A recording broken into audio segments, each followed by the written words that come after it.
want a drink or anything, or you don't do that before you work? I'm honestly fine right now, just because I've been running around so damn much. I don't want to. I'll start drinking right away. What's going on, guys? Welcome to a new and either improved or not improved edition of Analytically Correct. I'm in the big boy chair once again.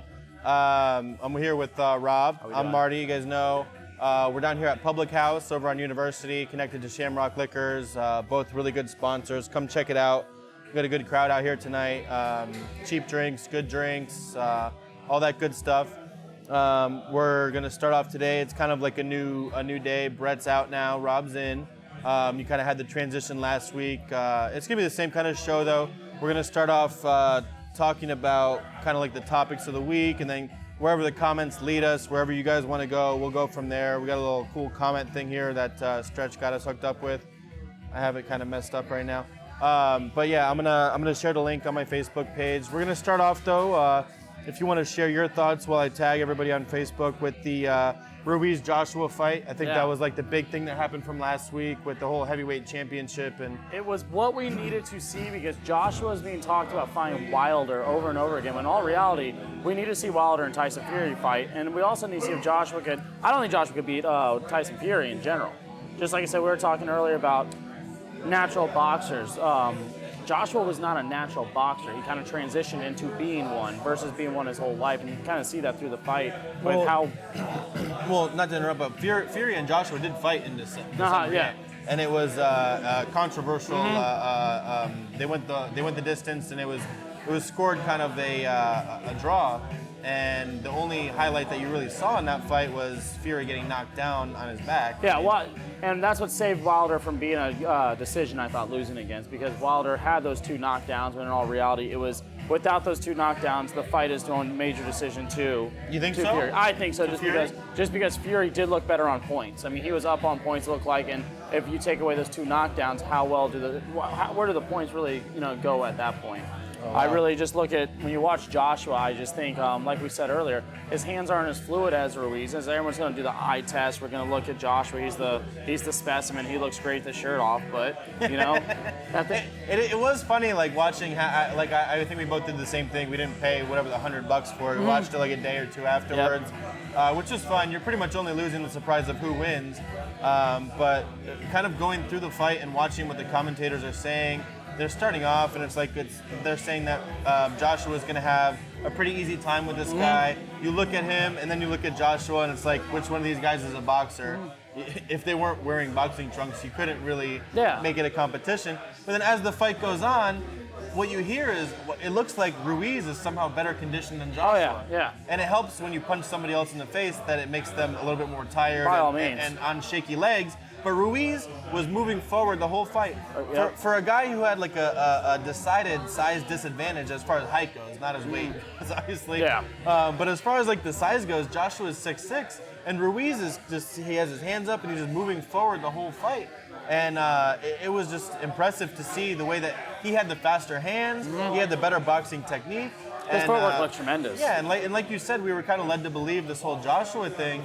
I mean, people were comparing it to, which I think was a little bit of an overreaction, Buster Douglas, Mike Tyson. Yeah. I mean, there's no 44 to 1 odds where the hell it was. Yeah, this was, I think, 14 to 1 for Ruiz, but it can't compare to that. Like, that was one of the biggest upsets in sports history. I mean, you had arguably the greatest fighter at his time right then and there, getting knocked out versus Joshua that was never at that state. You can't compare Joshua to where Tyson was at that point. Yeah. I mean, it would be like all three of these guys wrapped up in one, losing all their next three fights, pretty much.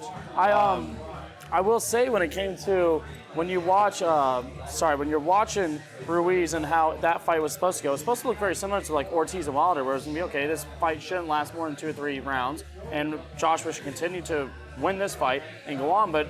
No one really wants to look at Ruiz's record, and I'm not going to act like I know everything about Ruiz, but when you really, dive down into his resume, he's not a bum. He's got a damn good resume. He's not a bum, right? Yeah. He had more wins, and I think Joshua had the 0 for the losses, but it was like 32. I think that Ruiz had 32 wins, no losses. Yes. So I mean, technically, he had more experience. They said something like, I'd have to double check this, but I'm pretty sure they said he had 100 amateur wins. Yeah. Like, to win 100 fights of any kind, like. you could put 100 preschoolers and one of them's going to knock you Yeah, out. exactly. At some point, exactly, Right. you're going to lose one. In boxing, yeah, that's kind of just how it is. And I think people were kind of disappointed at first because they have these three guys, Fury, Wilder, and Joshua, and they want to see them fight each other. And the problem has been, besides the Fury and Wilder fight, they have different promoters. Yep.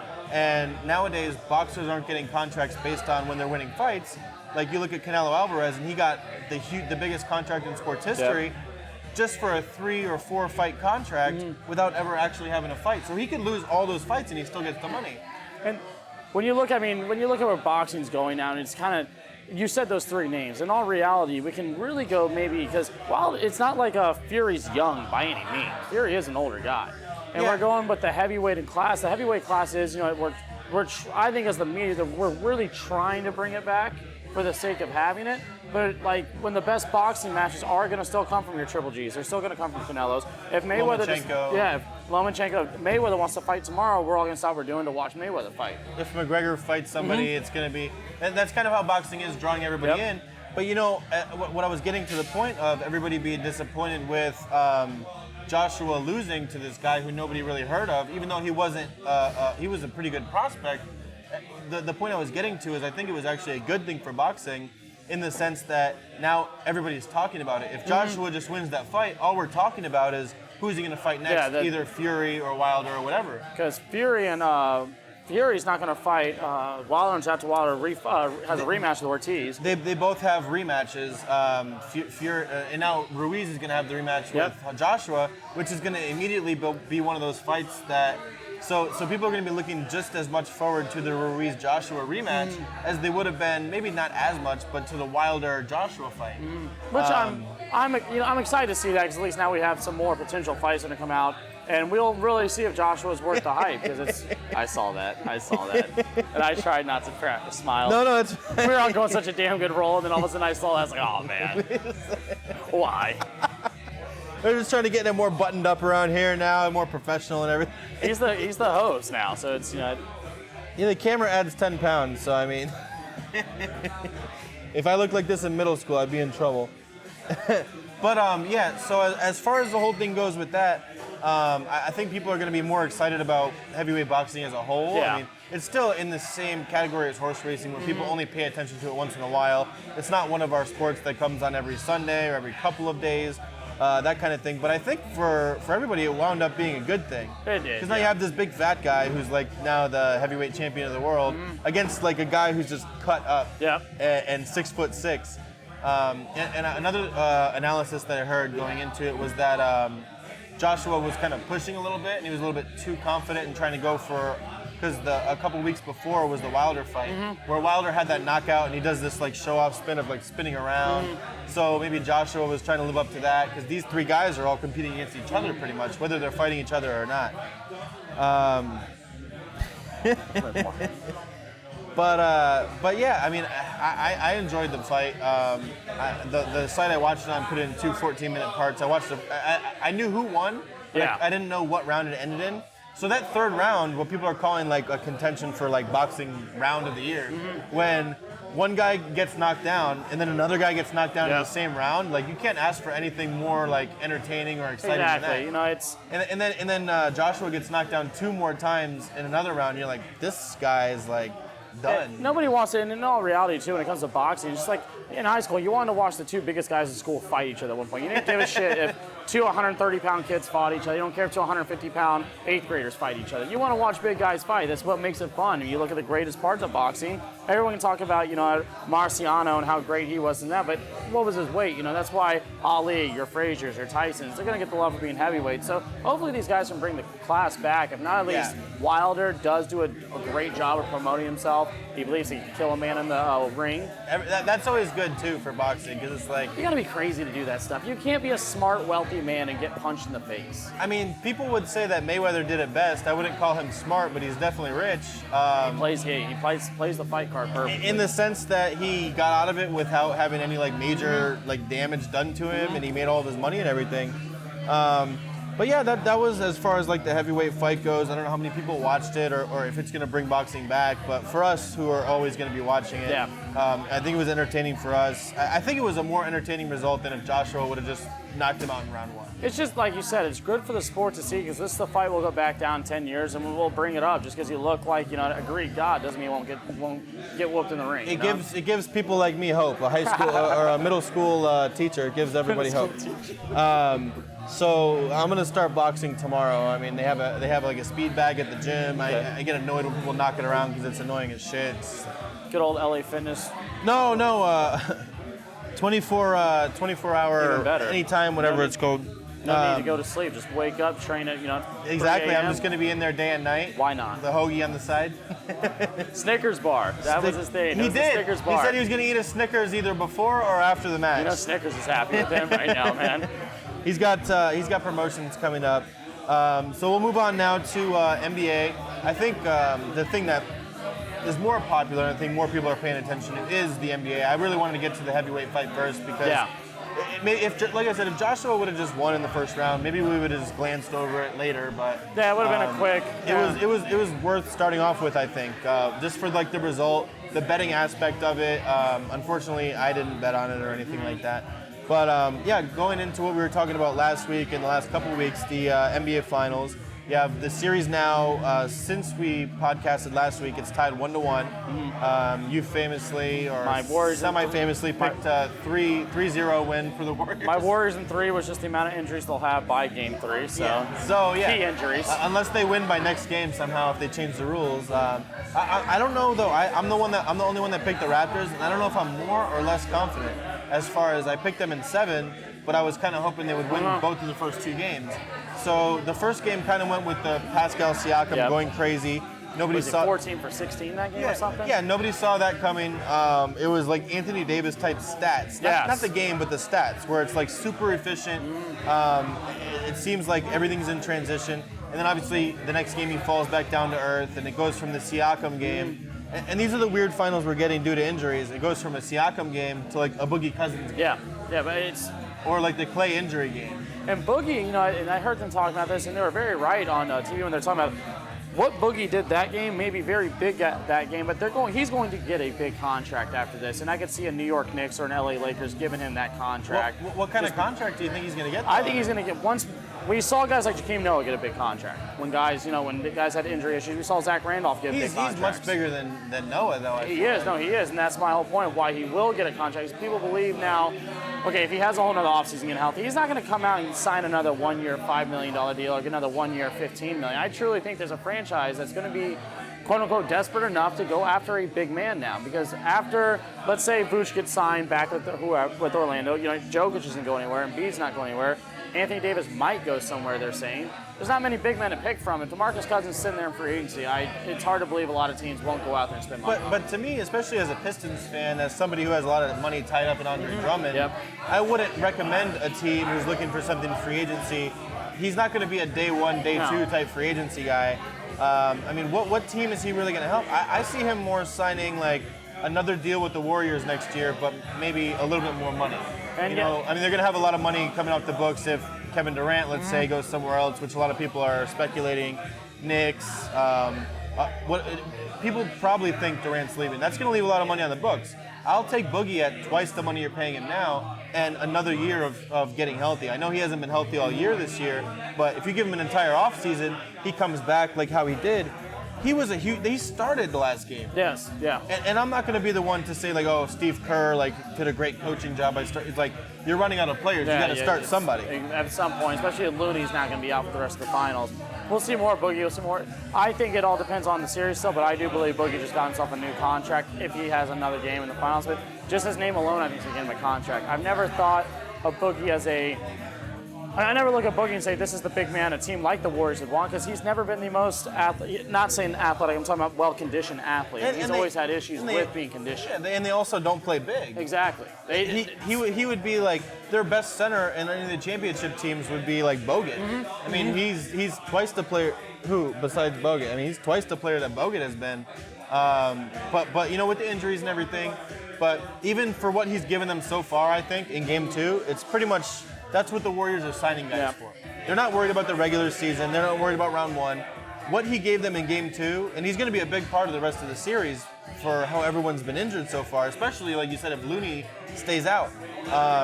But if he can contribute anything else whatsoever, like, what is he making right now? Like $5 million? I think he's making qualifying veteran like at 5.5. I think something crazy whatever like that is. The Warriors will pay that for one game. Oh yeah, that's fine. And to be honest, it was the smartest move by him. Yeah, the Pelicans did offer him a bigger contract, but what's the point of rushing because the Pelicans at some point would need him to rush his recovery.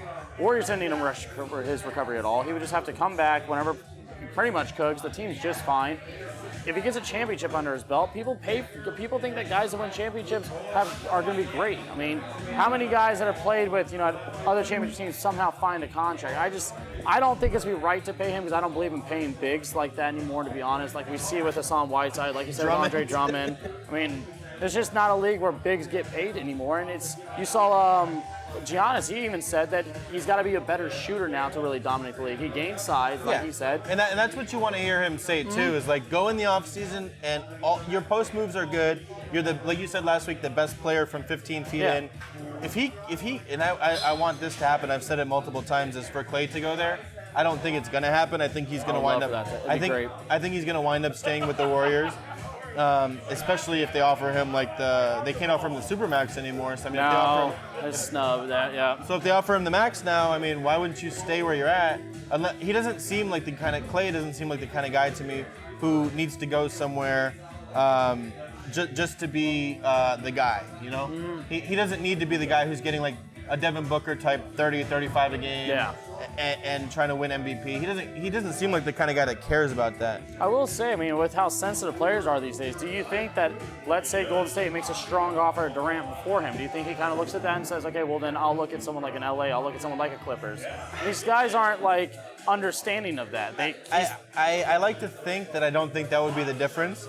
Like, if they offered Durant ahead of him, I know NBA players are ultra competitive, but I like to think that he's self-aware enough to be like, I'm not Durant. It kind of makes sense for them to offer Durant first. But Durant already knows what the offer is. Yes. Durant's offer is the max. And Klay's is Durant's is the Supermax, and Klay's is also the max. So it doesn't really make a difference what the offer is. It's just, if we keep Durant, do we have to get rid of Klay? My buddy Chase said trade Whiteside for Cousins. Which team do you think would or would not do that? No, God, no. Nobody. What? Whiteside's not going to trade it for anybody. He'll get bought out. Who the hell's going to trade for that contract? The contracts are different. So like we said, Boogie I think is making like the mid-level or the veteran minimum 5.5. Whiteside's a max contract. Yes. No, they're not. He doesn't also fit their team. No one's going to trade for Goran Dragic either in the NBA. So no, Dragic I think is a different story because I think everyone can also use a point guard, and Dragic is good enough to be somebody's starting point guard. Maybe not a championship team. Just not for that dollar is my point. It's also a max contract. Yeah, that's the thing. Yeah. It's like because you even said, was it last week? Said Miami. It's like was it second in luxury tax right now? No, Miami's number one. Number one in luxury. They have the highest payroll in the league. I just don't see. Why did you say go Red Sox? I don't. He's still mad at me that we got Social House screaming, "Let's go Yankees!" at one point at a bar, full bar. We were going, still a Yankee bar. Oh. How do the Yankees still suck? I mean, they're. Hey, we're not at baseball yet. We'll get there. I'll save that for when we get there. But it's just a Whiteside trade. I think it'd be shocked. 08 Celtics would have waxed both teams. That's bullshit. Both of these teams would have beaten the Celtics, guaranteed. That Celtics team scored 55 points, and then in 2010 in a Game 7. Like what? The Warriors are scoring 110 without two or three of their starters. I mean, didn't that Celtics team lose to Orlando? I think they did. In the Eastern Conference Finals, right? They lost. Kevin Garnett was hurt, though, if I'm not mistaken. Right. So who was the best team? Who was the best player on the 08 Celtics? Kevin Garnett. Kevin Garnett. Okay, so Kawhi is definitely better than him. Yes. Curry's better than him. Is Klay Thompson right now better than Garnett? No. No? No, man. I have a love for. Here's that definitively. Kevin Garnett was the difference maker for that Celtics team. Paul Pierce's legacy is going to be coming out in a wheelchair and doing what he did, I guess. Then you have Ray Allen who can shoot from anywhere. But when you have a tough defensive guy like Kevin Garnett, I mean, he's no scrub on the defensive end. He was a tremendous, one of the best high school draftees if we're going to talk about guys coming out of the draft. Right. I mean, he was a phenomenal career, Hall of Fame career, and Boston knows damn well there's no Celtics championship without him. He said, I know, wishful thinking to the Whiteside Cousins trade. Oh, God. It's like, maybe if they pay the rest of Whiteside's contract and just keep like the salaries the same, but Whiteside's not going anywhere. The biggest thing that the Heat did last year was try to not play Whiteside as many minutes as possible to try to get him to leave. Oh, that's the thing. That's not good when you're trying to make your max players leave by playing them not enough minutes. Well, how many more years does he have on his contract? I think he signed the max the year after LeBron left and when Bosh got the blood clot. Oh, okay. So he has at least 2 years left or 1 more year Oh, left. man. Those contracts are close to expiring. Robert said they won't offer KD first. The owners want Curry and Thompson there for their whole careers. Says who? The KD offer is already there. He knows what the offer is. He's not going to be negotiating with anybody. Kevin Durant calls them and says, well, I'm going to sign with you guys. You can tell Clay, we'll enjoy the Clippers. It's not even it's stop. If Kevin Durant. It's not a matter of an offer. If KD says I'm signing here, they're not gonna haggle him. No, they're not going to be like, they're not going to say you need to take less. They'll tell Clay if you want to stick around. They're going to give him the supermax and then try to give him some money on the side. Be like, yeah, we'll throw some money into your dealings, your business dealings, or whatever. We'll give you Space Jam 3. Yeah, it's like there's no knock against Clay whatsoever, and that's the problem when we talk about the Warriors. There's always somehow it sounds like you're knocking Clay, but let's just be very honest. At the end of the day, no, he's not. He's an awesome player. Yeah, he's just not Kevin Durant. Yes. That's not an insult to a player. He's not that's the thing. Like Kevin Durant. I have great respect for Klay Thompson. I'm sure he'd be a great player on any team you play for. But if you had the opportunity to have on a franchise, you're going to have Kevin Durant or Klay Thompson. You're picking Klay Thompson. Well, then there ends your championship. 08 Celtics would not beat Toronto.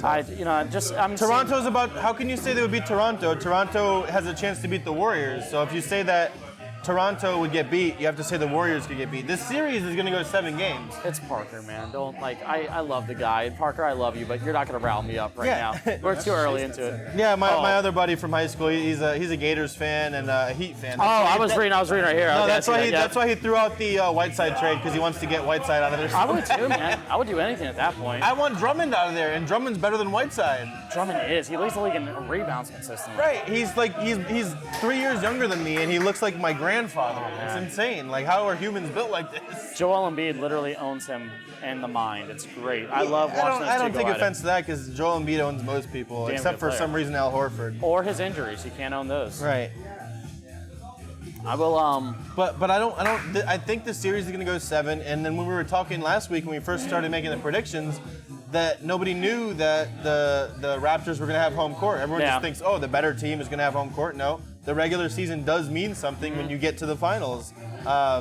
I think teams might start to think about that as far as this year goes, where, hey, maybe we can't afford to rest all these guys if it's going to be coming down to a game 7. Being at home and on the road, if you just look at Vegas betting, is a difference of 4 points. Let's also give Golden State a lot of credit for game 2, because to go on a run like that in the third quarter, and for Curry to struggle where he was at struggle at one point, and for them to still win the game, like I said, I'm watching Iguodala take that wide open 3. I mean, I get where they're collapsed on everyone, but Iguodala's as clutch as he gets right now. You look at game 2 in the Western Conference Finals when Damian Lillard's going up for a shot, there's a quick block and a quick steal.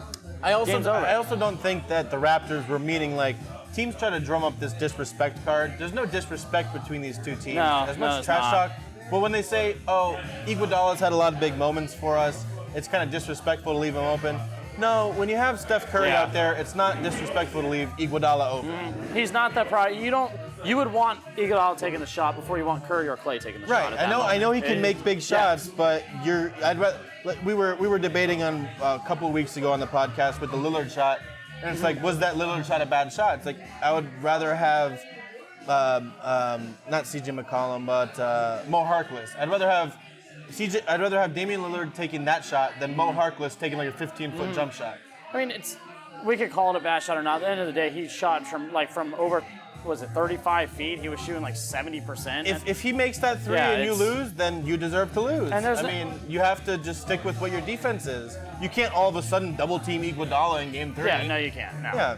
And it's, at the end of the day, when you really, like I said, when we were talking about that shot, It's the pain of the Warriors. Yeah, you're Right. going to let one of these guys take an open three. The problem is one of those guys is taking an open three. It's not just like any other guy taking an open three. It's not like there's 4 scrubs and 2 guys that can play on that team, So going back to it, I mean, after game 1, I was really confident in my pick, and then I needed to feel confident in my pick. I needed to win the first 2 games. I'm not sure how I feel now because the Warriors conceivably could easily win the next 2 games at home. Yeah, And then you're down 3-1. It's not easy winning the Oracle, but the Oracle they have lost in. The Clippers beat them there. Yeah. And they've lost them.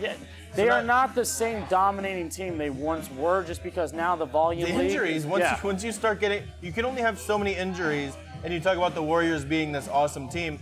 The awesome team is because of the players that are on it. Once all the players start getting hurt, it's not because their bench is sick. And when you go on these championship runs for so many for years straight now, your body's taking a toll. They had the whole thing with LeBron, all those stats, how he's played like a full season and a half more than some other players, just from playing all those extra games. So I mean, it'll be interesting to see what happens. But I would have been obviously much more confident going up 2-0, and now we got the Raptors. I don't know why I'm riding with the Raptors so hard. I'm really just enjoying the series, but yeah, a player option that he's definitely going to opt out of. Yeah, he'll opt out, but he can still. It's an opt out, and you can get it if they want to. I just think it's crazy for us to act like Golden State would not try to make any type of run at Kevin Durant. No, he knows what the run is. Yeah. And I'm pretty sure that he knows he's leaving, and they know he's leaving. These guys always say, like, oh, I have no idea where I'm going, because they don't want to talk to the media about it. It would be insane if you didn't know where you were going at this point. And that's where a lot of people were talking with Kyrie, and, like, where's the question where he's going now? It's come down to a lot of NBA's insiders actually have only 2 teams in the running, and it's not the Knicks right now. It's the Lakers or Brooklyn, which I was shocked to even see that it's the running between, For who? for Kyrie Irving right now. Oh, for Kyrie, okay. He's the big question as well as people. It's Kyrie hard to to the speculate. Lakers would be so crazy. I just think it'd almost be like, why'd you guys break up in the first place if you're just gonna get back together 3 months, like 8 months later? I think the point was that Kyrie kind of learned his lesson of, oh, I wanted my own team, and now I see it's not that easy as LeBron made it look to be like the leader of this team. And LeBron did it with Kyrie as the guy coming at him. Kyrie didn't have another Kyrie coming at him in Boston. Well, all those guys are super understanding and like more role players. They made it further without him playing last year, but then again, they weren't facing the quality of teams in the Eastern Conference. Yeah. Like the Eastern Conference it just developed more this year. Yeah, it's crazy to say they're better without Kyrie. It's just how they're more the team, efficient. It's just how the team works together. Yeah. And would you rather right now have Jason Tatum or Kyrie Irving? I mean, I think I'd rather have Jason Tatum. Just as far as age goes, injury history, and all that kind of stuff. But like I said, I think the thing with him going to the Lakers is almost like, and he said he called LeBron earlier in the year, and I'm like, I understand what you were going through. It's like, no, what you're going through was not as bad as what I was going through, because when I was going through it, you were coming at me being an asshole. There was no Kyrie coming at you. There was also kind of a disrespect. You can't call a 27-year-old man a kid. Like, this kid is also a big reason why you ever won a championship in Cleveland. Yeah, it's like when LeBron said that. Yeah, it's like LeBron's also gotta like stop calling people kids. It's like I get that you're older, but like have a damn respect at some point. Yeah, the man had a giant three. Like the man was having giant shots for you in the finals. That if you don't have him, then you have no finals in Cleveland. It's like most things in life where both people were in the wrong. They're two alphas that are just But when a big thing is when Kyrie called the whole story, how he called Kobe all pissed off even after they won the finals, makes me wonder, was he ever mad that he never got fully his credit during that finals? Because it was the LeBron show, because he is the Cleveland guy, he's the Akron guy, it's his team, we want to see the first run with him. Right. I can see, like I said, these guys are sensitive guys. These aren't. It's very weird, like how sensitive they are. It's just they are. If I was, for what we're doing now, I'm not even the top million in the world. If I was a top, like there's around, give or take, 300, 350 players in the NBA. Yeah. These guys are the top 10, top 20 of the top 350. Yep. If I was that good, I would not be sensitive at all. I would be like, yes, I'm the best. And I guess that's kind of what gets into the ego thing. And people are like, why do you have an ego or this? And you're playing a game, you're playing basketball. It's like, you don't know what it is to be that good at doing something. And it's, like I said, you said the ego thing, and I think the big thing in Boston, too, is just the fact that he had younger guys like Rozier complaining about minutes. He had guys like Jaylen Brown saying stuff. Like, Jaylen Brown was the better one out of them by talking about, I would take a role in that. I think the big problem was Gordon Hayward, and then forcing Gordon Hayward into a system for as long as they were trying to. It's not that I have a knock on Gordon, but I always thought they should have tried moving him last year over the offseason, just because it's not that Gordon's not good. It's just I understand the love with him and his head coach and what they've had for years. Well, so another interesting thing as far as Gordon Hayward goes that makes me think about that is everyone wants to talk now about positionless basketball, and you're talking about forcing guys into roles and positions. Gordon Hayward has a defined position, but then it doesn't work out for him. No. Just because you have a defined position doesn't mean it works in the system. So you're looking at these guys in the draft, and it's like, oh, this guy's really good, athletic, but I don't know if he really has a defined position. Am I wrong when I say that? I don't really remember. Did Kawhi have like a defined position coming into the NBA? Or was he more of like a tweener, which is a wing, I guess? Wing. And he had the measurements and everything too. I'm trying to think of guys who get put into that position where it's like, oh, they don't have a position in the NBA. Yeah. Same thing with the NFL. Oh, this guy doesn't have a position. They're gonna Like, make it. the guys who I want, I don't care if you are a defined power forward. I want to know, what are your skills? What can you do and bring to the team? It doesn't. If you're a defined center but you suck, like I'm not just gonna, like Bull or any of these other guys that have defined positions. RJ Barrett is like a ball handler. Yep. I don't necessarily want RJ Barrett on my team if I'm a Knicks fan, and he needs the ball in his hands, but he's not great with the ball in his hands. I mean, at that point, with the Knicks, I don't know who else they'll put the ball in the hand of, because, I mean, Knox didn't show a whole lot this year. Yeah. Donovan, I still think Donovan's not really good. I mean, not Donovan. The guy they got from Dallas. Dallas guy. Porzingis? No, not Porzingis. They sent Porzingis. So there's Dennis Smith Jr. Okay. When they had Dennis, it's like That kind of was like they're giving up on Knox almost to get the minutes. to get Dennis Smith Jr. I think it's a quality guy, and he's a guy you can run around with as your point guard. Top 5 pick, wasn't he?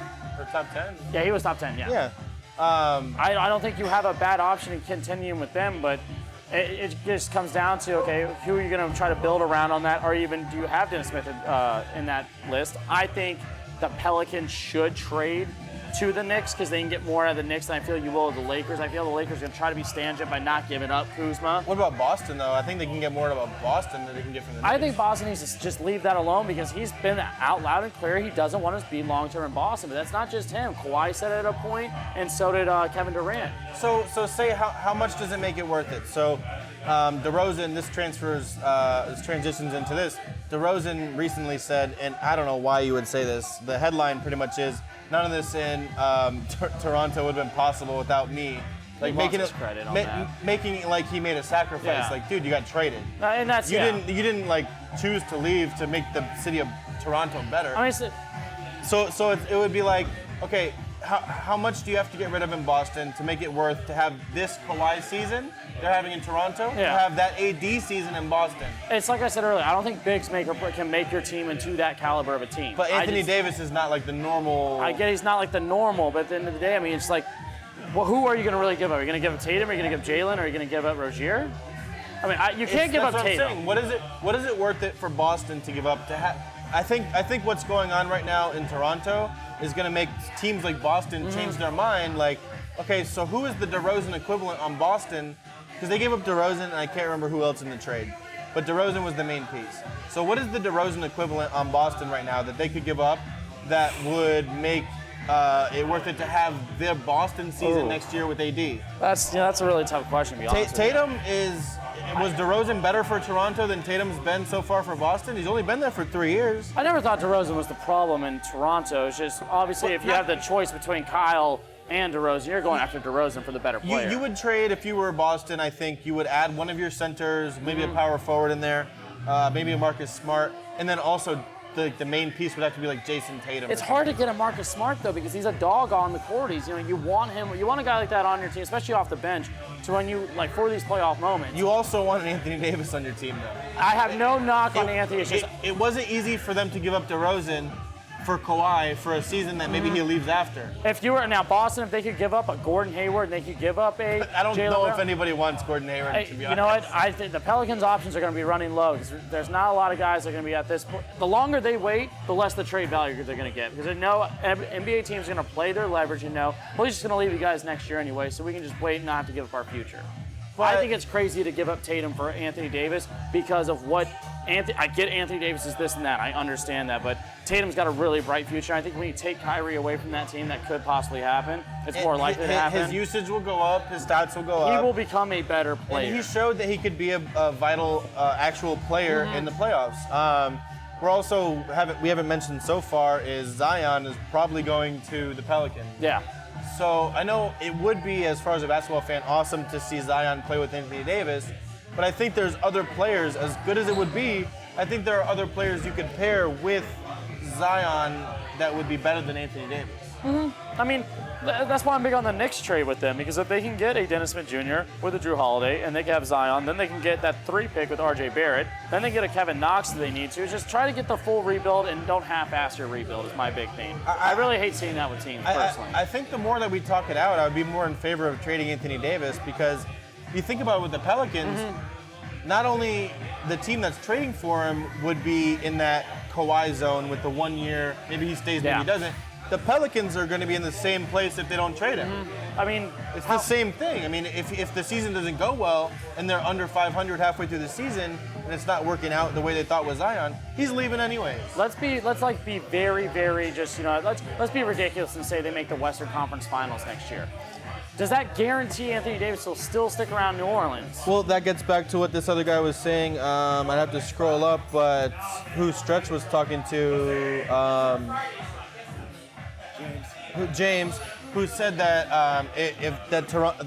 Kawhi is leaving no matter what. Yeah. I mean, do you think it makes a difference if Toronto wins or loses if he leaves? I definitely think it does, because if he can go out there and win with Toronto, I think that we all keep trying to say what Kawhi will do, but nobody knows exactly what Kawhi is going. I get the LA rumors, but how long were rumors of Paul George and Ellie going on? Exactly, yeah, but I also think that Kawhi is seeing now that, okay, you can replace a DeRozan with me, and we can go to the finals. I think that he's going to think, and he's right, probably, I can go anywhere. The same thing as we thought with LeBron going to the Lakers, they're going to make the playoffs because LeBron's there.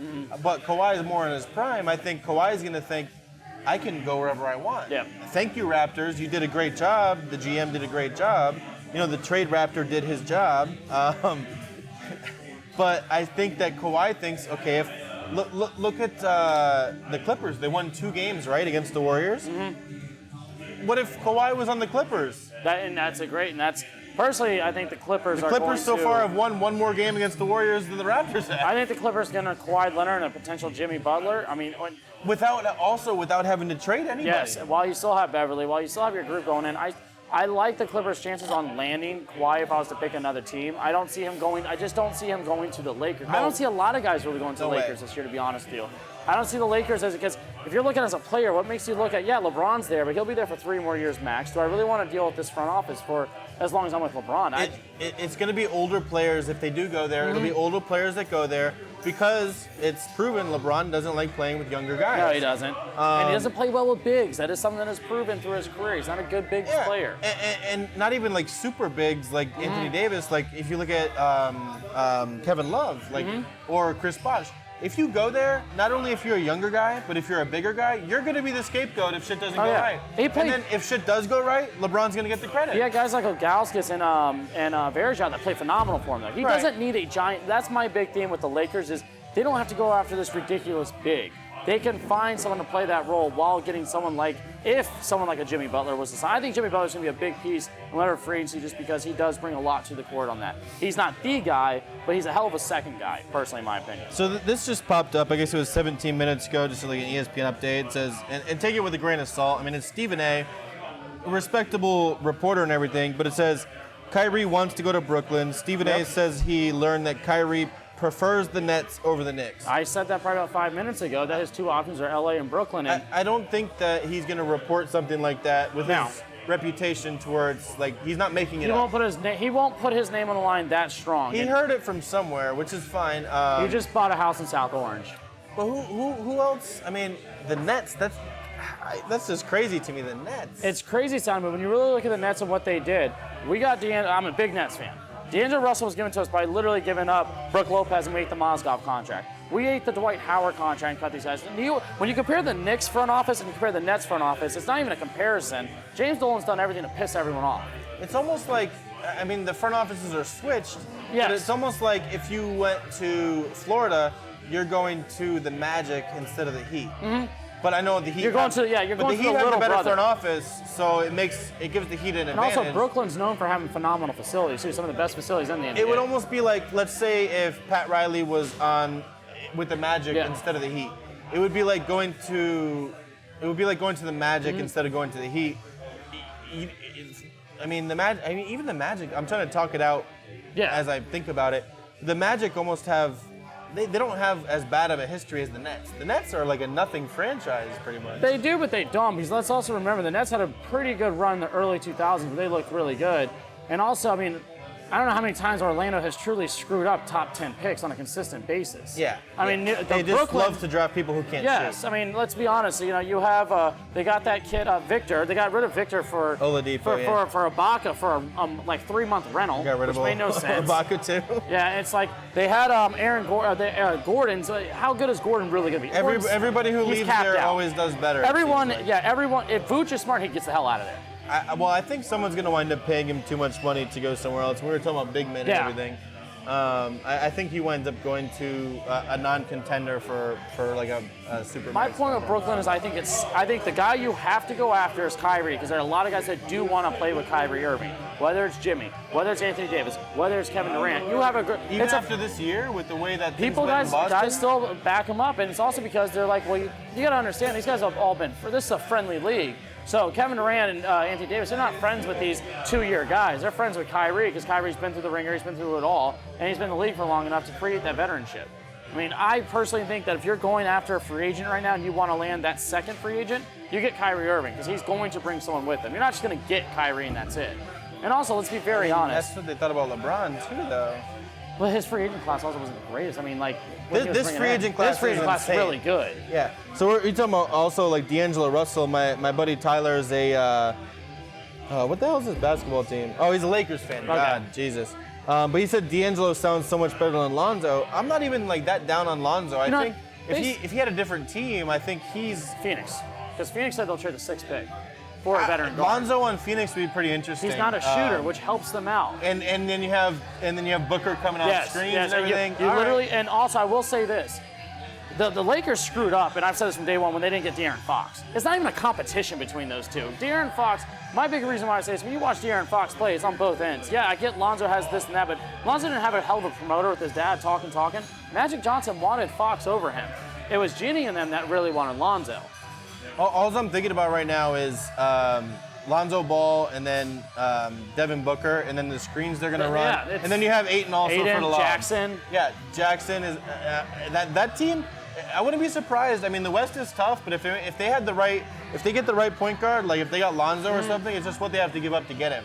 Because the worst thing that happens in the NBA is like, oh, this team would be awesome if they got this guy, and then the people they trade is like, oh, well, it's not as awesome. Yeah, anymore. Exactly. It's not the fantasy you were once hoping for. I do think if you're the Suns, okay, let's say if you're the Suns, would you trade next year's first-round pick? I would trade this year's 6th pick for Lonzo. Well, the draft isn't as deep this year as you know. When we bring up draft names, there's only so many guys. They're not in the top 3, so they're also not trying to win now, though. They're not, but that's why Lonzo still fits in because he'll be going to his 3rd year. He has 2 more years till his next contract comes in.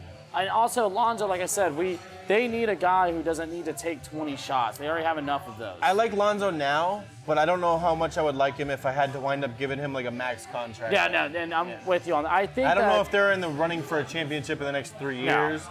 I like what they're building there, but to get Lonzo, I mean, maybe by the time that he gets to that contract, maybe it's worth it. Maybe he develops. Like I think a lot of people are way too down on him. That he hasn't had the right situation. How many different head coaches he's had. Yes, and look what happened from D'Angelo Russell when he left there, and then he went, and now he becomes an all-star. And Russell's situation was also really screwed up too, because he comes in there right away. Kobe Bryant's still there. Kobe Bryant's one of the hardest people to please. And then you have this Lakers front office, and you have Magic Johnson, who is one of these great point guards, that's coming out saying he's not a leader. It just didn't work out for him at that point. New York home run, by the way. Sorry, guys. But who was it? Is there any players that I play? Is it Luke Voigt? That might be. He's put together, I'll tell you what. That may be Romine, is it? Let's see, number 77. Oh, he used to be on the Tigers, great. Toronto. The Tigers, the MLB draft, we're not going to talk too much about this. Haggerty kid, man. The Tigers, yeah. See, this guy knows.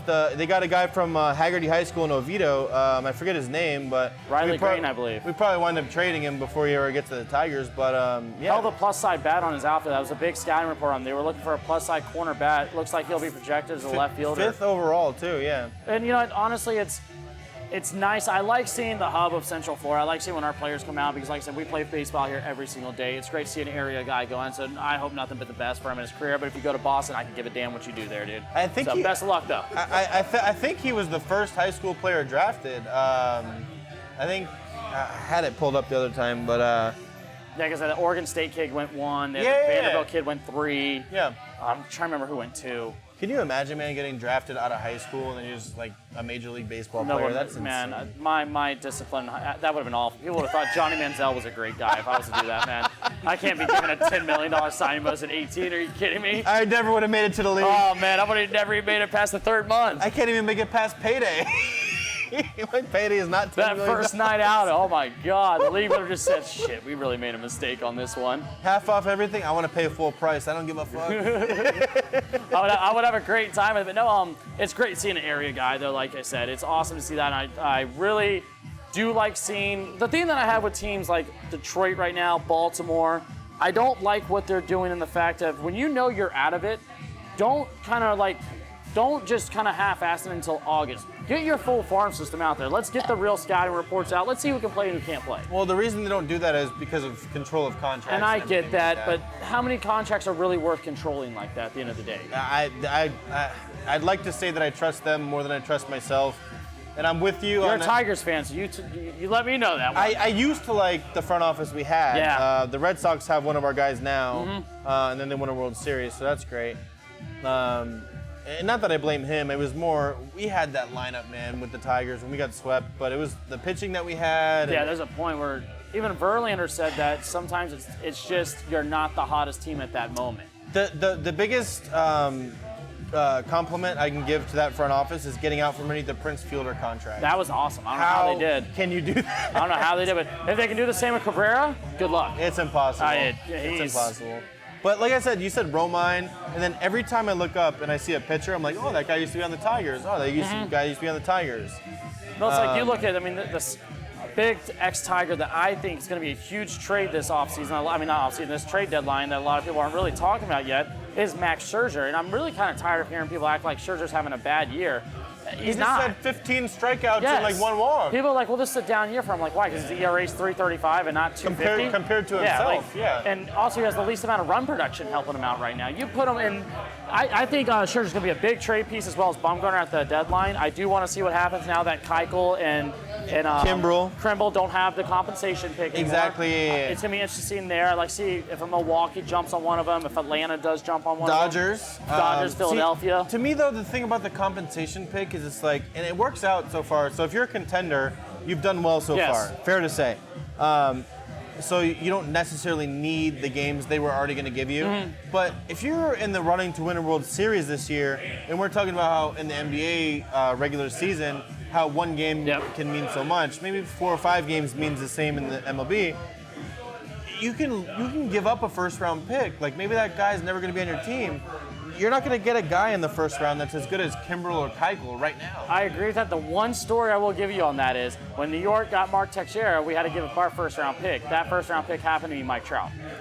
No. Yep. Wait. Yeah, Mark Teixeira, when we signed Mark Teixeira. Say that again. Wait, what? The compensation for Mark Teixeira when we got him was our first-round pick. For the Yankees? Yes. The Angels. It doesn't necessarily mean they were going to pick him for sure. He was number 2 on their draft, on their scouting board. He was number 2 in that class. So did they pick him and then trade him? No, because we signed him and he was with the Angels. The Angels got our compensation first-round pick since we signed Teixeira, and that's how they ended up getting Mike Trout. And he was number 2 on our scouting board. And you know they would have re-signed him too. Yeah, I mean, him in New York is as American as it gets. I mean, that's just. And I know I got on him last week, but I'll be honest with you. It's like when I woke up and saw that Terrell Owens was on the Cowboys years ago. I hated him until he played with Dallas. I became the biggest fan of him.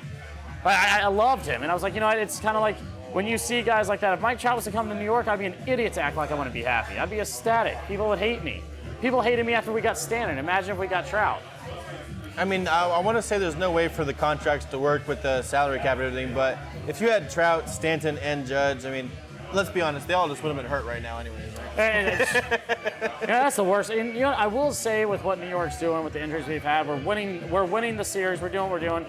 we need another pitcher. Do they not stretch before games? Like, I think it's just guys don't care when they come into, like, guys come into camp and they just come out of shape. That's what it looks like. I stretch before I do 30 minutes on the like stationary bike at Anytime Fitness. And I've never torn it. I mean, I don't look like them. I don't even have an oblique muscle, I don't think. Some of the guys, I'll be honest, you look like. I'll be honest. And they're not. It's not like baseball players out there, Greek guys. I kind of look like Luke Voigt a little bit. Hey, and we got him out of nowhere with St. Louis with some ridiculous They gave him up for nothing. Yeah, literally for nothing. He became a great hitter for us.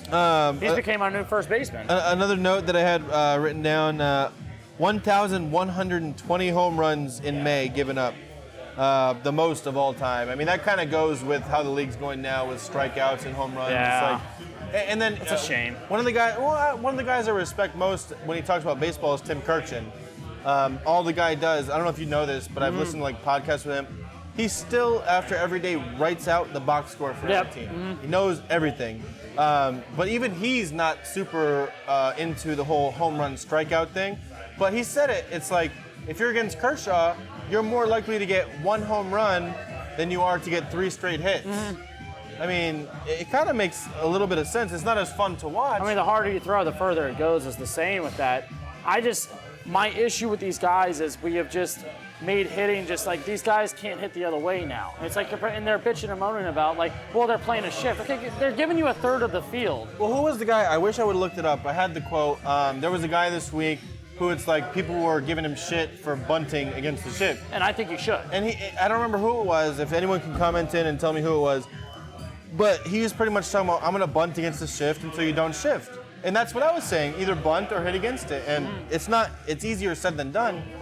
But people are starting to get on him about it. It's like, no, keep doing it. Well, it's if you have, and that's, I remember I was watching a Red Sox-Astros game last year, just middle of the season, and A-Rod's on there, and he's commentating, and A-Rod said, no matter what point in my career, I would have bunted and gotten that. There's not a single hitter right now that hits like A-Rod did in his prime. There's just not. I mean, A-Rod would hit 50 home runs. We can barely get guys to hit 40 home runs consistently now. We're not allowed to do steroids anymore either. You know, we can call it what it is, but at the end of the day, it's like, you know what?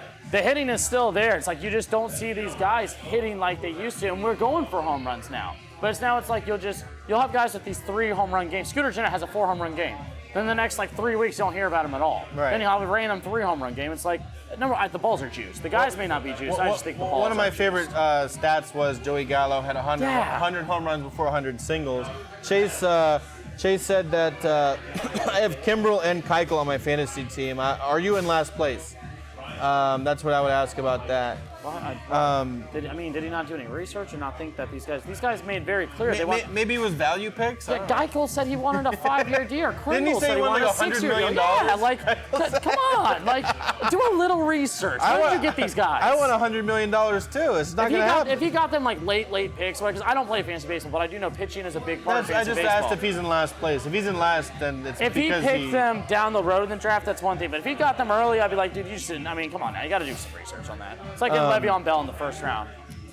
Switch gears a little bit. Not too much going on in the NFL right now, but Gerald McCoy, we talked last week or the week before, that all these guys from the same draft class, and Ndamukong Suh went now to Tampa Bay. They released Gerald McCoy, so they're kind of replacing him. A lot of this stuff's going on. The Lions replaced Ziggy Ansah with Frank Clark, so a lot of this replacing is going on, and it's kind of like we're changing it out for a couple years younger, but the same contract. So Suh goes to the Bucs, who, I mean, the Bucs are going to be a nothing this year. Let's be honest. I do like I'm a big fan of their coaching moves though, with Arians and with Todd Bowles. Todd Bowles, a hell of a defensive mind that could win 5-6 games in New York with nothing. And there are guys we can get into. I could do a whole podcast about this. How some guys are meant to be coordinators and some guys are meant to be head coaches. Yeah. And the guys who learn that they're meant to be position and head and coordinators do much better than guys who are meant to be like head coaches. Like Eric Mangenius is not necessarily the greatest head coach, but as a coordinator, it's hard to find anyone as a better Rex Ryan. Mind. Yeah. I would love to have him as my D coordinator. I don't necessarily want him as my head coach. I really do like Todd Bowles because the year where they were projected to be last in the NFL was the same year that Hugh Jackson didn't win a game. And we kind of took shots at Todd Bowles, but it's like, he didn't have it, and I'm not a Jets fan by any means, but he had nothing to work with, and he'd go out there competitive, consistently, versus guys like Hugh, I mean, they just kind of went out there and just ran through the motions, I feel like. Hugh Jackson was like, there's not many times where you hear nobody stick up for a guy. And I didn't hear anybody sticking up for Hugh Jackson. It's hard. It's hard. If you go in the NFL and you don't win a game and you somehow have a coaching job the next year, that's a problem, in my opinion. As a head coach, at least, as a head coach. A coordinator, another story. I didn't have this plan. I had one other thing for NFL, but before I get to that, I didn't have this planned out or written out. So I'll just ask the question, go into my other thing, give you some time to think about it while I yammer on. Talking about NFL MVP this year. So most of the time, it's probably going to be a quarterback, right? I mean, which non-quarterback would you pick? It's not going to be a receiver. Oh man, it's not. Well, it's not going to be a receiver because it's not. Whatever the receiver is, it's going to be that quarterback. If we're going, it's not going to be a running back unless it's like some crazy season. So I'll let you get some time to think about that. And in the meantime, I'll say Le'Veon Bell, as far as like off-season acquisitions, Le'Veon Bell, Odell Beckham. How do you feel about guys not going to OTAs, not going to mini camps, all that kind of stuff? I mean, it's optional for a reason. My big thing is this: it's like there are guys like that guy. I don't need Antonio Brown. Antonio Brown is there, but if Antonio Brown said I don't want to go to OTAs, you know he's going to come in shape. Le'Veon Bell, I think he should be there personally because I think that he is. You just missed a year of the NFL. And I get everyone's like, oh, he's got fresh legs. He spent the year in Miami. That's the thing. It's not like he was out there. You know, let's be very honest. As somebody who spent a night in Miami, yeah, if you spend a year there, I don't know how you're going to run for 1,000 yards. I think he needs to be there. I think Odell needs to be there because when you have a new coach, a young quarterback, and you're a new team, you need to know the offense damn good. This isn't like in New York. If you didn't go, that's one thing because you know who he is in New York. He knows who he is in New York. He knows the offense. But you're on a new team. I personally think you need to be there. I get you. You should be in shape already because you're an NFL player. At any moment, you should really be in shape. You know. But when you're with a new team, a new coach, a new system, you need to know it. And especially to succeed, like the Browns have this fake, we're going to be the best team in football because we made all these signings. Like, what the hell have you done? Like, stop it. Like, you're the Browns. You're the Browns. Is Brett still watching? You're the Browns. Like, I'm being honest. Like, come on. What's with this ridiculous confidence? It's like if the Orioles came out next year and be like, oh, we're going to win the World Series. I really don't care because they signed 3 guys in free agency or they made some trades. They still need to go out there and still make the same because Freddie Kitchens has no head coaching resume. He literally has 0 head coaching. He's only been a coordinator. And then you have there are 2 other coordinators. They have what's his face that went for the defense coordinator. Oh my God, I can't remember off the top of my head right now. But he's got experience.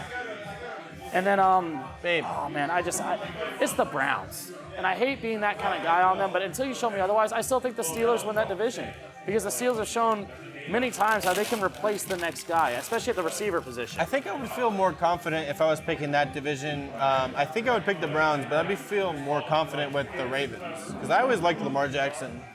I've never been the biggest Lamar guy just because when you kind of hear, when people say he can do everything but throw the football and he's in the NFL and throwing accurately is an issue for him, it's not like that gets fixed overnight. It's really hard to fix someone's shooting overnight. It's really hard to fix someone's, swing overnight. And it's really hard to fix someone throwing accurately overnight. And that's something he struggles with. And they're going to change the offense completely for him. But this could be, if this year doesn't go the way it should, Harbaugh could be out of there. And I would not be shocked if they got Harbaugh out of there for a young college mind to deal with Lamar because that's the new thing the NFL's starting to go to. When you have young guys, you want to go to younger minds now. It's not the... You saw with guys who can relate to the guys who they're coaching, and to the new game as well, because they just said Cliff Kingsbury is going to run an air raid, which is almost impossible to run in the NFL for years, and they're going to run a shotgun a lot. So we'll see how that. I think it's smart for them to run a shotgun with Kyler because he can move around more. He has more time. Also with a bad offensive line, it gives you a little more time to make a play. We also talked about this previously, like a bunch of weeks ago, maybe months ago, but it was talking about respect as far as like, okay, so Odell is going from Eli Manning, who's won 2 Super Bowls, going now to the Browns, playing with Baker Mayfield. Mm-hmm. But I almost said, in my opinion, he would have more respect for Baker because he can relate more to him, and he's probably watched more what Baker's done in college than respecting Eli Manning. Like, do you think Eli Manning and Odell are hanging out off the field? No, but at the same time, I mean, there's not a lot of receivers and quarterbacks that are really hanging off the field like that anymore either, though. I mean, even McNabb and T.O. hate each other. That was a great duo. You could do it without it. I mean, you had when you have even Aaron Rodgers isn't out there with Devontae Adams every day. We don't see those two at Bucks games or at Milwaukee Brewer games. It's not like those two are with each other all the time. When you look at my look on the receiver position is there are a lot of teams that have won without receivers. The Patriots, when they had their best receiving corps, never won a Super Bowl. Right. But you look at them. But I also don't think that's what hurt them. I think no. But not it's having kind of a like defense a coincidence did hurt them. almost. Yeah. I look at, when you are looking at these upcoming teams with like the Clevelands, when you're looking at that division, I still think it's hard to say that a team that replaced Antonio Holmes, a team that replaced Mike Wallace, a team that's, replaced receiver after receiver, now they're going to go with a Juju Smith-Schuster. And let's not forget, James Washington was a very good college receiver, and it's his first year, and he was the number 3 guy behind Juju and Antonio Brown. Antonio Brown's going to get 15 to 20 targets a game. Juju's got to get about 8. How many targets can you really give out? Then, Connor's going to get some targets. They ran the ball great with Connor and Samuels throughout the year. Connor's not much of a receiver out of the backfield, though, I don't feel like. No, but you're still going to give them targets. Like, you're sharing. 2 or 3, yeah. When you're the 3rd receiver on a team with 2 kind of already known receivers, you're fighting for targets. I think James Washington's going to make a big splash. So, like, anyone plays fantasy, if you're looking for a pick down the road, I think James Washington's going to be a hell of a guy down the road. We'll be able to do, I was going to ask Stretch before today if it was too early to start talking about fantasy. I don't think it ever is, sadly. It's never too early, right? We'll save that for once the NBA Finals are over and once it gets more into like baseball season. So back to the question as far as like, I tried to look up my odds on my site. It's not available right now. Thank you, babe. If you're going to talk about NFL MVP right now, I was trying to see who was the betting favorite, and I don't know if you can look this up. We're not picking a quarterback, you said, right? Well, no, you could just pick who do you ever think it's going to. I know it's going to be a quarterback who's the favorite. If we're going with an outside pick, and it's a really biased pick for me because everyone's going to freak out. Who do you think is the favorite, and then who's your outside? The favorite should be Mahomes, realistically. I was thinking Mahomes. If not Andrew Luck, I can see one of those two being the favorite. Andrew Luck is a good one too. Had a really big bounce back year, and he looks back into MVP form. So I think it'd be shocking for us not to look at Andrew Luck as one of these upping. Like he can win the MVP. Andrew Luck's back to being where he was. Maybe Aaron Rodgers. Russell Wilson can be in that list possibly. Yeah, but he doesn't have any receivers anymore. He doesn't, but he still gets it done. His numbers don't dip. As much as I hate to say it, you have to kind of put Tom Brady in the conversation. He's always been like Carson, and I hate saying this, but Carson Wentz has at one point almost won the MVP if he's healthy. My favorite 8-1, usually 9-1 pick is Phillip Rivers. It hasn't worked out so far, but I feel like he's a good pick. If I was to go out and pick someone, let's say I'm picking outside of a quarterback, who we got? Mahomes is 4-1. Drew Brees 7-1. Aaron Rodgers 8-1. Andrew Luck, Tom Brady, Baker I think is good odds at 14-1. To be honest with you. Well, if Deshaun Watson. Deshaun Watson arguably has the best receiver out of all of them, right? Deshaun Watson 25-1, and you have the running game, and you have DeAndre Hopkins still, who's probably going to lead the league in receiving. He should, yeah. He catches anything from anyone, whether it's Savage or him or whoever. I think the only reason that he has 25-1 is because of the injury stuff. The 50-1 odd that I really like right there was Ezekiel Elliott because usage. I understand we said running backs may not, but usage is a big theme for running backs. He's coming into a contract year. Where was Saquon on there? That's a good question there. Because Tyler said Saquon, but the Giants I don't think are not going to win enough games. No, you can't. What would the Giants have to do to have? Yeah, Ezekiel Elliott's back. Kamar's ahead of him, and so is McCaffrey. But that's just because if the Cowboys are up there, it's either going to be Dak or Amari Cooper. I don't know if you can say that because let's be very honest. The engine to that team is Zeke, and if Zeke, because he's getting involved, we don't have Scott Linehan anymore, so we have an actual offensive line now. He would have to have 1,800 yards though.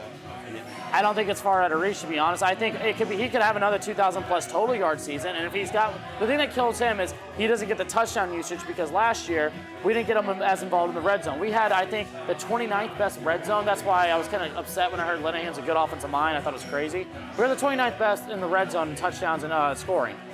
And somehow we still made the playoffs. I forgot about this Stretch. Did Rob see the thing you sent in the group chat about the Derrick Henry thing?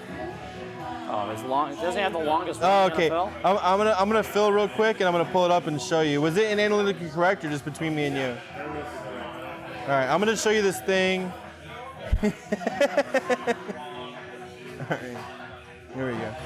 Just read this real quick and then give me your reaction when you're done. So we're talking about Zeke Elliott and what he would have to do to be an NFL MVP. And like I said, it's tough to pick a running back or any non-quarterback because even if you pick the receiver, it's going to be the quarterback that gets it. I'm reading through this and I'm already like... McCaffrey's not a bad one, Saquon's not a bad one, but like I said, it's probably going to be a quarterback. When you see Ezekiel Elliott in the box... You read it already? Yeah. When you see Ezekiel out there, the presence is, he has, and it's on, I don't really care what anyone says, to be honest. It shows on numbers, no one has a bigger packed box than Ezekiel Elliott. No, and he's 2 of his 3 years in the NFL, he's led the league in rushing. I think, and everyone's gonna say, "Oh, volume." I don't care volume. You still have to go out there and play at the game. Right. At the end of the day, he's still out there doing it. I really look at it, and we can go on about what he did in college. Ezekiel Elliott in college, I mean, there's not even an argument. There's not a running back right now playing that we can look at, but maybe Adrian Peterson's freshman year that was more impressive than Zeke's sophomore year on winning that national championship with a third-string quarterback. And you as a Michigan fan, I know it's going to be hard to admit. It's tough. But he went through Michigan State. He destroyed us. Yes. He destroyed us every time. I mean, what he did to Alabama, there's not a running back to say I've they seen did that more to of running his high school track championship highlights than anybody. Because they always showed it during the goddamn games. And I am not going to go on a limb. I do think guys that have contract years are always in a chance to win the MVP just because you're out there to really prove it. So if we're looking at dark horses, I'd say you have to look at maybe who's on contract years on that look. I think one thing that's weird that Patrick Mahomes is such a heavy favorite. If you look at who he's lost, he's not going to have Kareem Hunt. He arguably might not have Tyreek Hill. He's good, and I think part of the reason that made him good is everyone he had around him. And also, there's no film on him. I mean, how good was Dak his first year? When there's no film, no. but Mahomes I'm not saying on to the me throwing. is much better Mahomes than Dak, though. It's not even a competition. I'm not trying to make it seem like that, but I am saying that your first year, it is, yeah, nobody knows who you are. Last year was technically his rookie season. Yes. He played 2 years or 2 games in his first year. So that'll play into it. But also, you have film going into week 15, 14, 13. You still have film. We do. I understand you do then. Some of the shit that he did, you can't prepare for on film. But when you have a full off season with a lot of these defenses will go. I still think that Mahomes is going to be one of the generational. I love Mahomes. I think he's a generational guy. The thing that I would counter with that is, as good as the other defenses can get at looking at his film, you have Andy Reid. Yes, that's a huge. That's thing a guy right who's not going to stay stagnant. No, he's not. He's always ahead of the game. He's going to look forward and say, oh, they're going to say, oh, Mahomes is going to do this. We're going to do this. And you can. Andy Reid to me is, I would have to say, right behind like Belichick and McVay, and almost maybe. I think he's ahead of McVay. I think he's a lot ahead of. I think he's a lot further than McVay. Well, he has much more experience, but he's also just has a resume. But as far as innovation, I think McVay is willing to do some different stuff that. Well, McVay also did have a receiver paid for in Brandon Cooks. He did have, he does have a lot more weapons than Andy Reid has. Because we're going to go on this. Here's what I will say about Tyreek. Yes, he's a good receiver, but Tyreek Hill, when he got made All-Pro this year, they had to make up a position for him. He was a flex All-Pro. That's a made-up position. He was not a receiver All-Pro. He's a receiver, though. I get he's a receiver, but he's never won All-Pro for being a receiver. Jalen Ramsey went on the special teams tangent. Right, and then Tyreek Hill torched him they played each other. But then after, let's say, we have Tyreek Hill, he was making it work. I mean, the worst contract in the NFL right now, I think, is the Sammy Watkins contract. Somehow he got $15 million a year for 3 years out of these guys when he's literally done nothing in his career. Worst contract. I think when we're talking about on value, it's just he was the 4th overall pick too, I believe. Maybe the Matt Ryan contract. That no, man, good. Matt had an amazing year this year. Matt's year was really good. It's just his defense was hurt by week 2. What is Andy Dalton making? That can't be good. That can't be good. I'm just trying to think. Not that Matt Ryan's not good, but he's definitely not outperforming his contract. I would take Matt Ryan. Matt Ryan is not. My big thing is Matt Ryan gets killed for that Super Bowl, but it's not. I mean, we credit one guy as an offensive mastermind out of the Super Bowl, and we consider this guy a bad quarterback after that Super Bowl. I was always a Matt Ryan supporter. Everyone was always trying to say he's average. Yeah, he's good. He's always been good. I was just trying to think off the top of my head bad contracts. I mean, when you're looking at it's quarterback contracts always mean that list just because there's so many quarterbacks that get paid now. It's almost like it's just handing them out. No, that's just what you pay though. Yeah, that's just what you. It's pay. like pass rushers. You're gonna Everyone's pay them. like, oh, this is the highest paid this and that. It's like, no, it's just the most recent one to get signed to a new contract. If you're up in arms about if you're a Dolphins fan, you're like, Xavier Howard, how is he the highest paid corner? Well, he's the highest paid corner until the next corner gets paid. Yes, exactly. It's till the next. Yeah, it's like they're saying Amari Cooper's waiting on Julio Jones' deal. I don't know why, because he's not even a percentage of Julio, but he's gonna try to wait. And he's like 65, 70% of Julio. I always say let's wait and see. I mean, it's Julio Jones. Yeah, toes. Is it like 90%? Yeah. I just. We had a toes podcast. I'm not against Amari Cooper, but I want to see Amari be consistent. It's something in his career he's never done yet. And that's a big part. But he did start in Oakland, so we can see what happens. Matt Ryan or Julio Jones, MVP on that offense. To me, I would almost not go with either one of those. I would almost go with Devontae Freeman. I mean, he's always hurt, but when he's out there, he kind of makes the difference as far That's as a bad contract right there. Devontae Freeman. Yeah, I believe it's 8.5 a year. The injuries hurt him and It everything. did. Well, it's part of the whole paying running backs late thing. Well, if you're going receiver or quarterback, I'm definitely going to go with Matt Ryan then. he touches the ball more. I mean, Yeah, and he's also not hurt as Julio. Julio's good. If you're drafting him in fantasy, you know you're going to be needing to pick someone up on the waivers for like 3 weeks, 4 weeks a year. The same amount of toes that he doesn't have. He only has 9 toes. Yeah, that's the big thing. See, he knows. Yeah, he knows about the toes. If he had that 10th toe, it's a little scarier. There's a screw where a toe should be. Dude, that's weird. It is weird. See? Good for he's won everything else in life. He can miss a toe and he'll be just fine. Yeah. So I don't know if Brett's still watching. I guess we're rolling down to the end here. Liverpool won the Champions League championship. So we'll give a shout out to Brett for that. It was, as far as soccer goes, relatively even a very bad and boring game, but his team won, so that was good.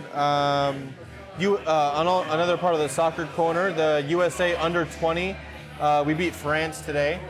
So the next game will be coming up. The Women's World Cup is coming up, and our women's team is actually better than our men's team.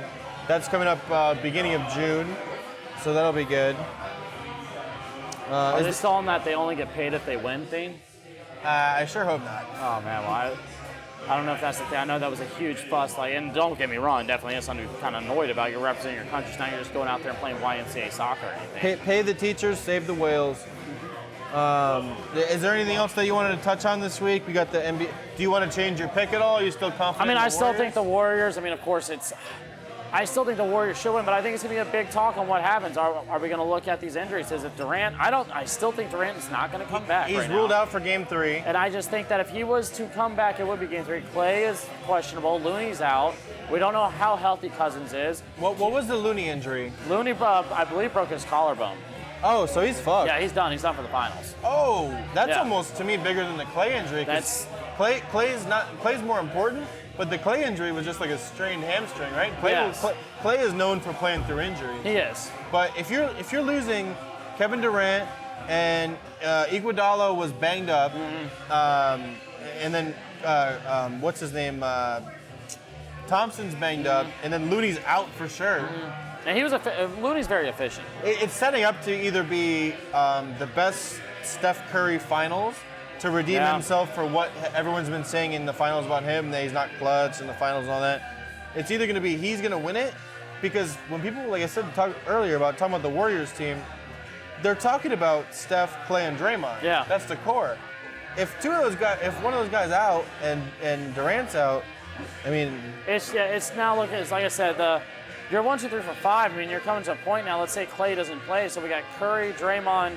You need a huge game. You're going to need a big production out of Boogie. You'll need Draymond playing at his best. You'll need everybody to really elevate, but not just elevate, but Curry can't have any type of lull in this next game coming in for them to win Game 3. And I think you're at the point where if Curry has a bad game, you're done. Yeah, and I think that the Raptors missed out on a golden opportunity in winning Game 2. They really need to win that game. They really need to win. Yeah. I think though what I saw the spread still is Golden State -5. That's wild. Seems kind of high, right? I don't think they don't have the official listing on Clay yet. I'm sure that will adjust when that happens. It could adjust, but I mean, if you want to bet on it, I'm just gonna look it up real quick. But you could bet on it now, and if you think that all these guys are gonna be out, I would kind of take. If you think the Raptors have to win one of these games in Golden State, you could take the money line and take the Raptors in one of those games. Let me just see real quick.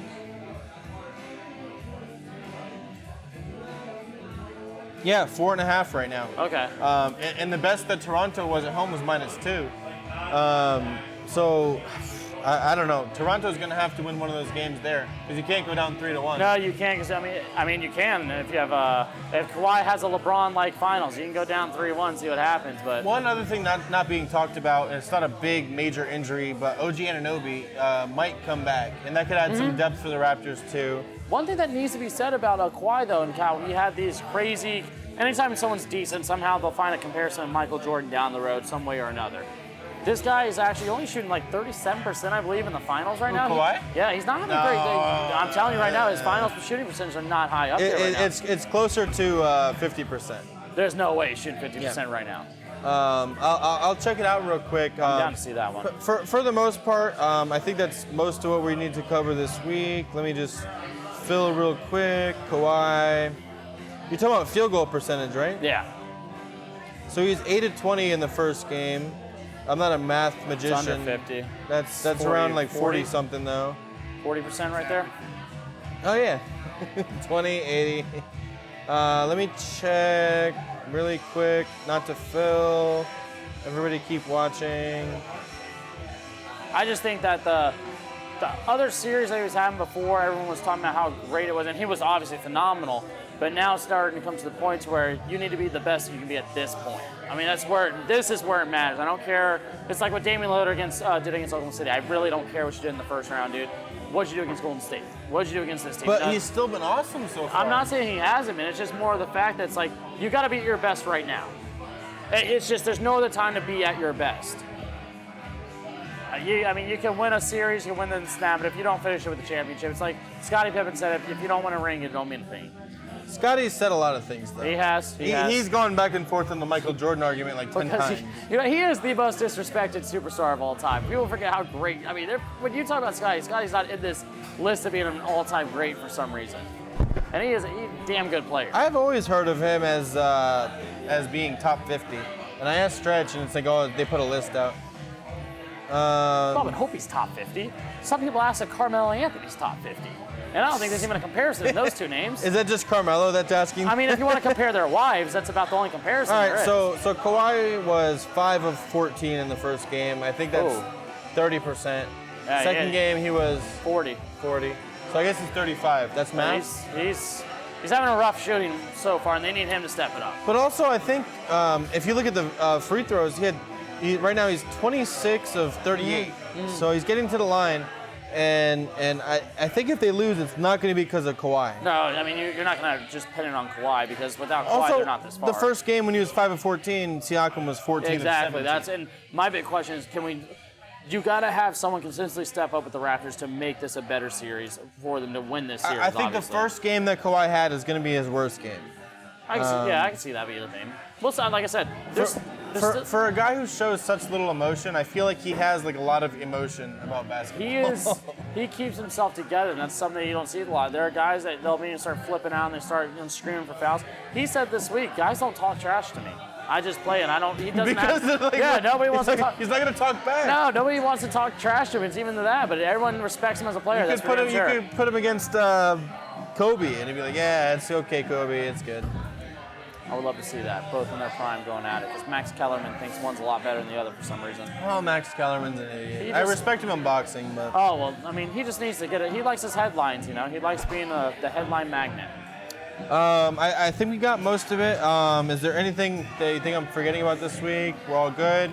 Hopefully you guys like the new edition. It'll be like this from now on. We might think about bringing an additional person in every week or so.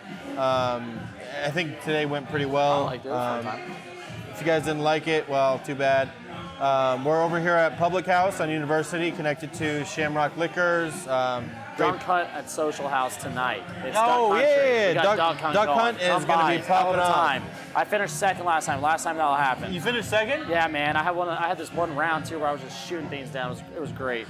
It was great. 3-second round. Tell Corey, he was pissed. I got finished off in like 20 seconds. The same thing as my love life. Oh man. Well, hey. There she is. It's like 20 seconds. That would be like our honeymoon. I just saw a big smile. She was like, "Whoa!" Yeah. Damn it, Tanaka just gave up a home run. But he just gave one. Thank you guys for watching. We're going to try to keep it up. We'll be here every week. That's it. Analytically Correct. Bundesliga. That's why you're not in it.